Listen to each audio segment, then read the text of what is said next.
What's up all, it's Kurt here. It's no secret that I love to invest in real estate. However, bad tenants are a risk. I let one into my 10-unit building and dealt with non-stop problems until I got her out. Now that she is out, I have to fix and re-rent the unit.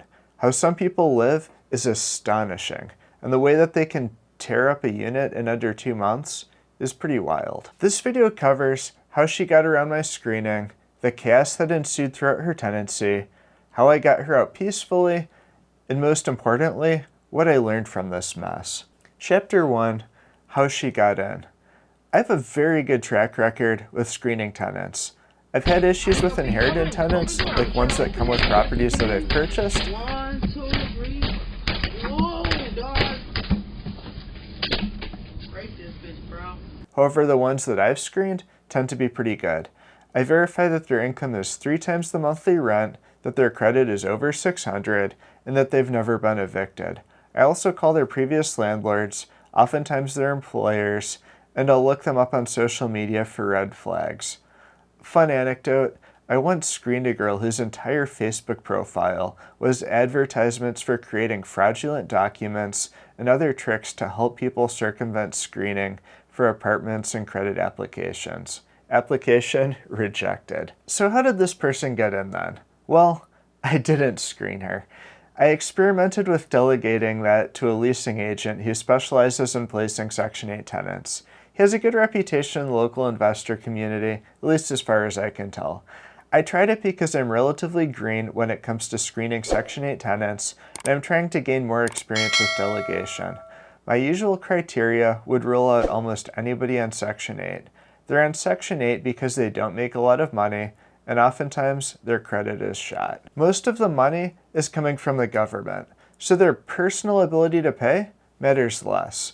They just need to be decent people who'll be respectful of the property and other residents. This person was none of that. I signed an agreement with the leasing agent and delegated the responsibility of filling the unit to him. A 30-day notice is required to break that agreement, and after a couple of months of no tenants, I gave him that notice. Well, like clockwork, on the 30th day, this tenant, conveniently, falls right into his lap. Kind of a red flag, but I went with it. He sent me her info, credit report, criminal, and eviction history. Credit was bad, but no criminal history and no evictions on record.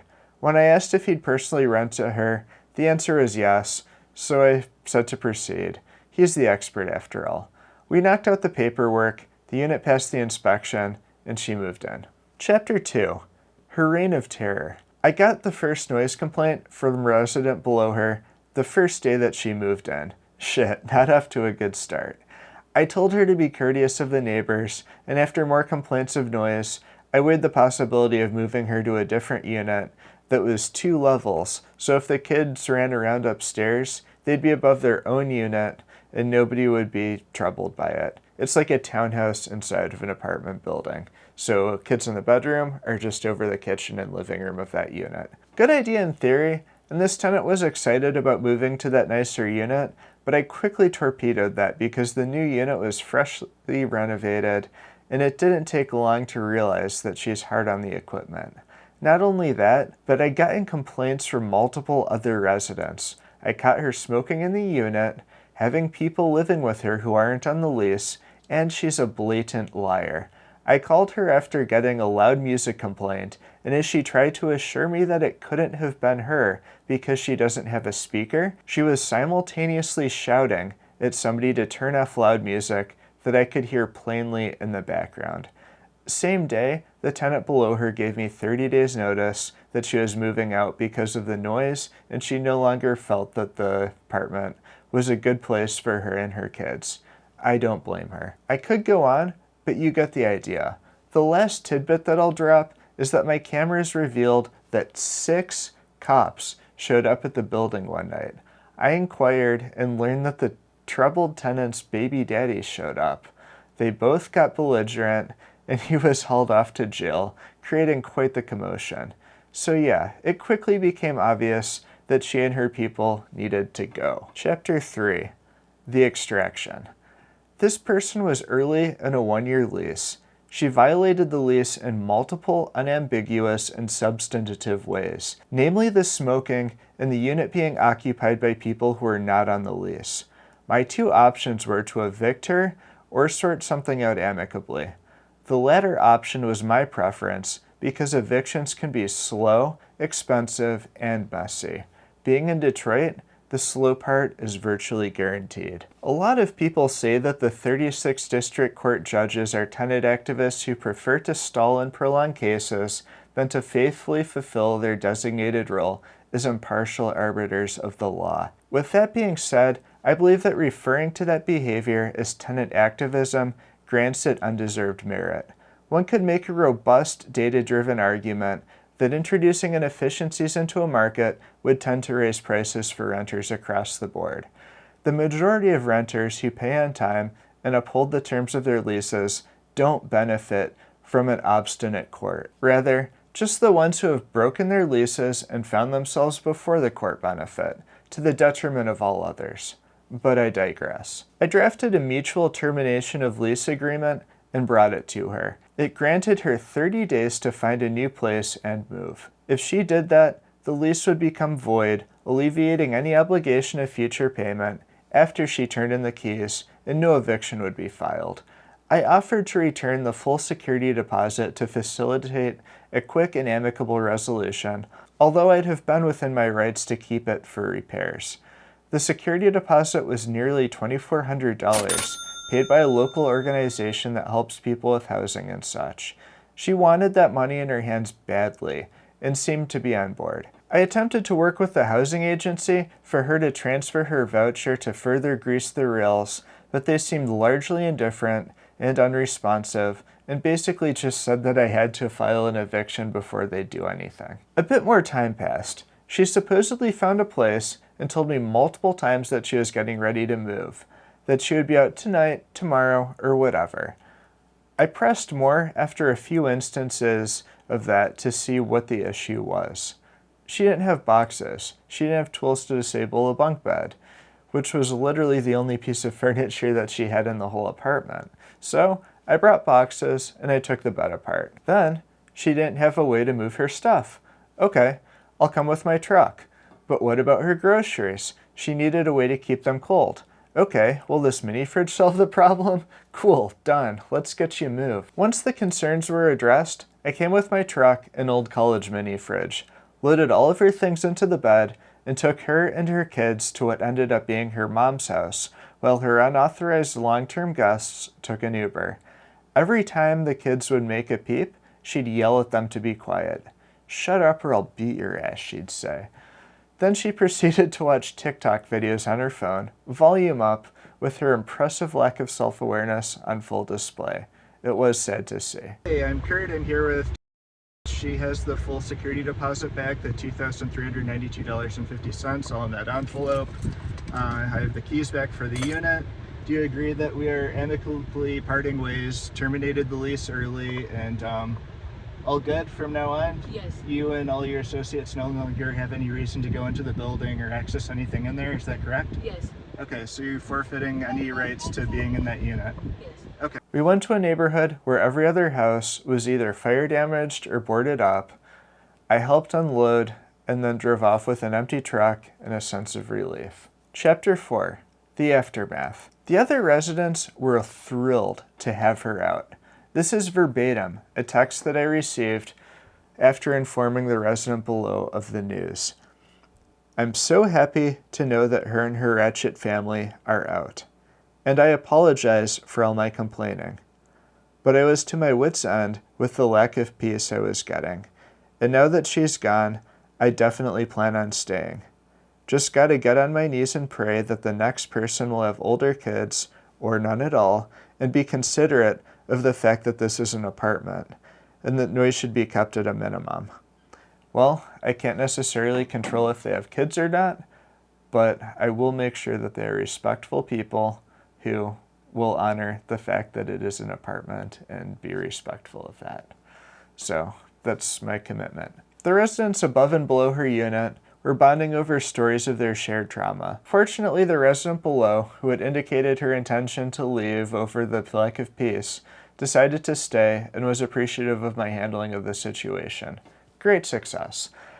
On the people front, damage had been controlled. I'm thankful for their patience because they truly did have a lot to gripe about. The unit itself wasn't so fortunate. Completely filthy, stuff left behind, food crumbs everywhere, bones left around, ketchup and pen ink on the walls, broken blinds, broken doors, and a strong stank. Par for the course. A multitude of residues coated the various surfaces. The upstairs resident actually advised against touching anything in the bedroom on the basis of the soundtrack that she had endured. With the patient rough, but the prognosis bright, we began treatment. 2 people spent an entire day cleaning and made vast progress. A couple courses with my ozone generator helped cut the smell. Contractors have begun taking up the old flooring, making repairs, and repainting whatever couldn't be cleaned to satisfaction. In short, it's getting all new flooring, lots of doors and blinds repaired or replaced, extensive touch-up paint, and a new bathroom vanity. Fortunately, this was a unit that hadn't been rehabbed prior to her move-in, and it'll end up nicer than it had started. A definite silver lining. Chapter 5. The Debrief.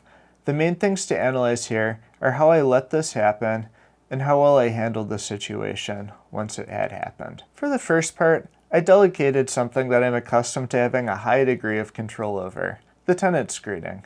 That's not inherently a mistake, it just needs to be done properly.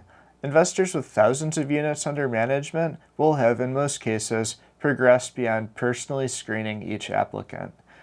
There are infinitely many variations of how tenant screening and placement can be accomplished, so for the sake of this analysis, I'll stick to things that I could have done differently within the narrow framework of this situation, of my hiring a leasing agent to place a tenant. The first and most obvious change is to press for more information on the applicant and try to meet her in person versus just trusting the leasing agent. She was capable of presenting as a reasonable person for short spurts, and some interaction would have provided more opportunity to see through the facade. She also lacked rental history. Another not so great detail. Negotiating a different compensation agreement with the leasing agent could have also prevented this issue. He was paid 1 month rent to place the tenant, and he collects right after the tenant moves in. That was the agreement, so I honored it. That doesn't offer much opportunity to assess the quality of his work. A period between placement and payment, where payment is contingent on the tenant not displaying any red flags within the first week, would virtually eliminate the incentive to place a dud for a quick commission, and instead promote more due diligence to place a tenant who can at least make it a week without making trouble. As far as my handling of it goes, I think I did pretty alright.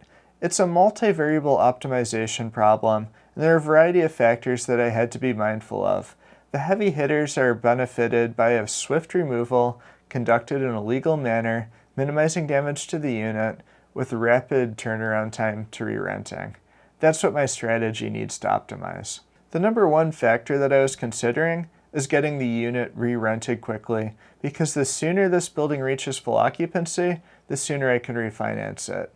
Considering the time value of money, any delays to my receiving the many hundreds of thousands of dollars that this refi will present is costly.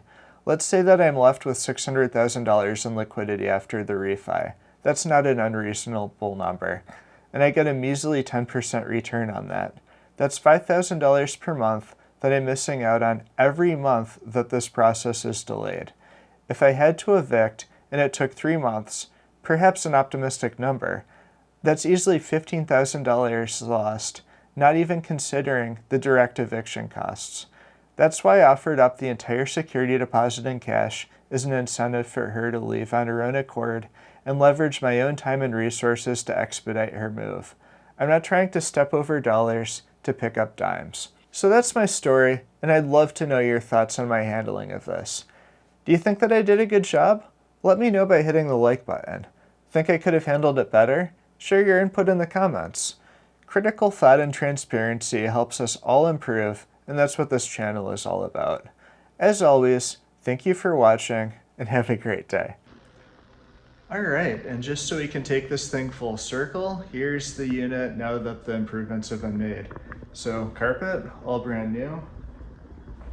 Have some vinyl plank flooring in the kitchen and bathroom. Have the appliances cleaned up nicely.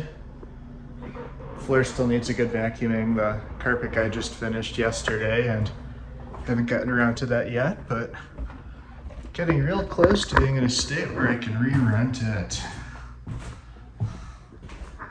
See, much better. No more T-bone steak down there. Progress. This is the wall that had all that pen ink. That is no more. Closet doors fixed up and installed again. Broken blinds have been replaced. Should let me verify that. Yep, we're good. They have in fact been replaced.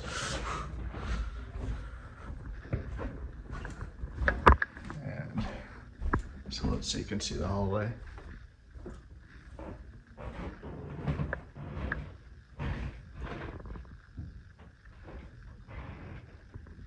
Much improved.